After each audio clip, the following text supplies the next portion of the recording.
রাজধানীর উত্তরা এলাকায় বৈষম্য বিরোধী ছাত্র আন্দোলনের সময় গুলিবিদ্ধ হয়ে মারা যাওয়া বাংলাদেশ ইউনিভার্সিটি অব প্রফেশনালস বিইউপির ছাত্র মীর মাহফুজুর রহমান মুগ্ধর মৃত্যু নিয়ে আওয়ামী লীগের একটি পক্ষ বিভ্রান্ত ছড়াচ্ছে। যদিও ফ্যাক্ট চেকিং প্রতিষ্ঠানগুলো জানাচ্ছে মুগ্ধ ও স্নিগ্ধ আলাদা ব্যক্তি, তারা যমজ ভাই। সম্প্রতি সামাজিক যোগাযোগ মাধ্যম ফেসবুকে মুগ্ধর মৃত্যু নিয়ে একটি বিতর্ক ছড়িয়ে পড়ে। সেই পোস্টগুলোতে দাবি করা হয় মুগ্ধ মারা যায়নি, মুগ্ধ নামে কেউ নাকি ছিলই না। এমনকি মুগ্ধ স্নিগ্ধ দুই ভাই নয়, মুগ্ধ স্নিগ্ধ ছিল মানুষ একজনই।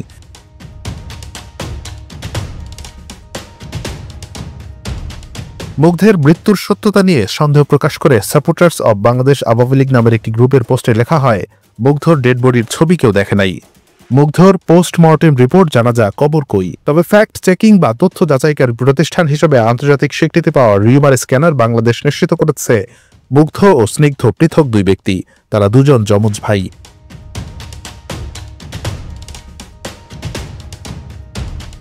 ওপেন সোর্স অনুসন্ধানের মাধ্যমে সামাজিক যোগাযোগ মাধ্যমে প্রচারিত মুগ্ধ ও স্নিগ্ধের একসঙ্গে তোলা অসংখ্য ছবি ও ভিডিওর বরাত দিয়ে এই তথ্য নিশ্চিত করেছে তারা।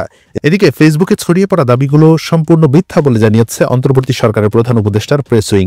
জানানো হয়, সামাজিক যোগাযোগ মাধ্যমে মুগ্ধকে নিয়ে ছড়িয়ে পড়া এই দাবিটি ভুয়া। পেজটির এক পোস্টে বলা হয়, গত 18 জুলাই উত্তরার আজমপুরে বিক্ষোভকারীরা পিপাসার্ত হয়ে পড়লে তিনি তাদের জন্য পানি ও খাবার নিয়ে ছুটে যান। মৃত্যুর 15 মিনিট আগে ধারণ করা একটি ভিডিওতে দেখা যায় তিনি বিক্ষোভকারীদের পানির বোতল ও বিস্কুট বিতরণ করছেন। বিকেল 5টার দিকে উত্তরার আজমপুর মোড়ে রাস্তার পাশে থাকা অবস্থায় তাকে গুলি করা হয়। গুলিটি তার কপাল ভেদ করে মাথার ডান পাশ দিয়ে বেরিয়ে যায়। তার মরদেহ উত্তরা সিক্রেট হাসপাতালে নেওয়া হলে কর্তব্যরত চিকিৎসক তাকে মৃত ঘোষণা করেন। Anwar Hossain, BD archive.